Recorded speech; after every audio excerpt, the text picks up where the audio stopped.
I'm going to talk to you about some things I've learned in my journey. Most from experience, some of them I heard in passing, many of them I'm still practicing, but all of them I do believe are true.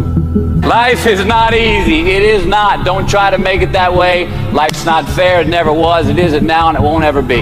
Do not fall into the trap, the entitlement trap, of feeling like you're a victim. You are not. Get over it and get on with it.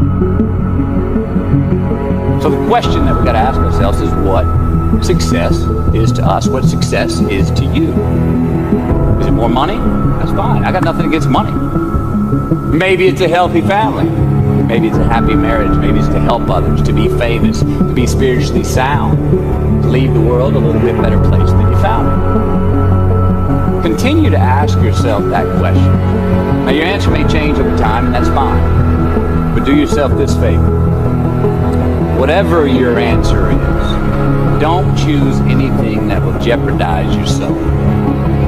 Prioritize who you are, who you want to be, and don't spend time with anything that antagonizes your character.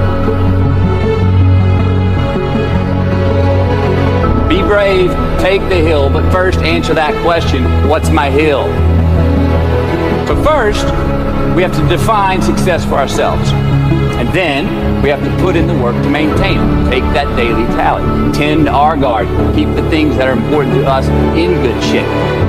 Where you are not is as important as where you are. It is just as important where we are not as it is where we are.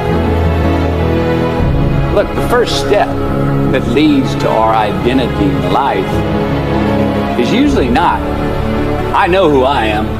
I know who I am. That's not the first step. The first step's usually, I know who I am not. Process of elimination. Defining ourselves by what we are not is the first step that leads us to really knowing who we are. You know that group of friends that you hang out with that really might not bring out the best in you? You know, they gossip too much or they're kind of shady. They really aren't going to be there for you in a pinch.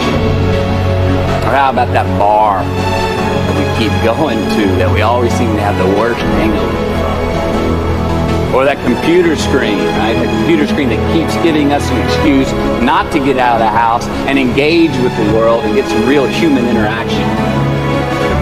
Or how about that food that we keep eating? Stuff that tastes so good going down, makes us feel like crap the next week. We feel lethargic and keep putting on weight. Well, those people, those places, those things, stop giving them your time and energy. Just don't go there. I mean, put them down. And when you do this, when you do put them down, you quit going there, and you quit giving them your time, you inadvertently find yourself spending more time and in more places that are healthy for you, that bring you more joy. Why? Because you just eliminated the who's, the where's, the what's, and the when's that were keeping you from your identity. Look, trust me, too many options, I promise you this, too many options will make a tyrant of us all. All right, so get rid of the excess, the wasted time. Decrease your options. If you do this, you will have accidentally, almost innocently, put in front of you what is important to you by process of elimination.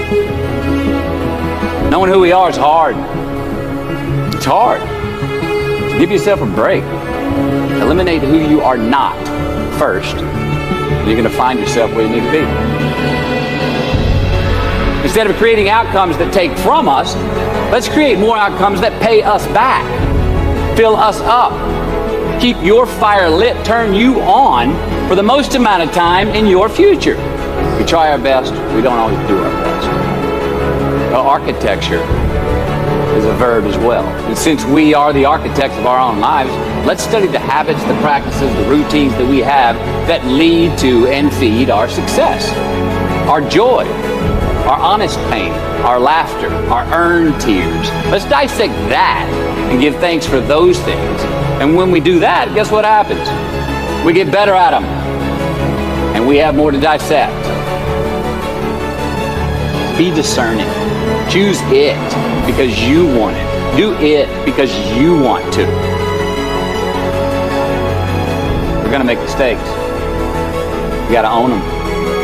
then you got to make amends, and then you got to move on. Guilt and regret kills many a man before their time. So turn the page, get off the ride. You are the author of the book of your life.